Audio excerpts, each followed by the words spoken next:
সন্তান আর সম্পদ এটা দুনিয়ার জীবনের সৌন্দর্য। ছোট ছেলেমেয়েরা সোনামণিরা না থাকলে পৃথিবীতে কোনো সৌন্দর্য থাকতো? স্বামী স্ত্রীর ভালোবাসা কয় বছর? রং ধরা যৌবন জং ধরে শেষ। 1-2 বছর পরে আর আগের ওই মাতলামিটা থাকে না, ওই ভালোবাসাটা থাকে না। এরপরে ভালোবাসাটা হয় ছেলে মেয়েদের কারণে, ঠিক কিনা?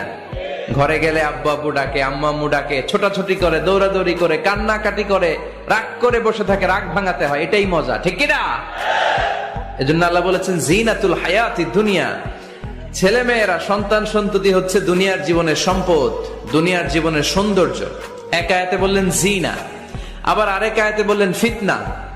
ইন্নামা আমওয়ালুকুম ওয়া আওলাদুকুম ফিতনা।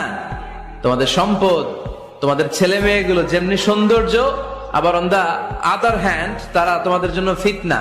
কারণ এই সন্তানের মুখে খাবার তুলে দেওয়ার জন্য অনেক বাবা হারাম পন্থায় উপার্জন করে, এরকম আছে না নাই? তাহলে ওই সন্তান শুধু জিনা না, ওই সন্তান ফিতনা। এই সন্তানের কারণে বাবা দুনিয়ায় ফিতনায় পড়ে গিয়েছে, ফিতনায় জড়িয়েছে।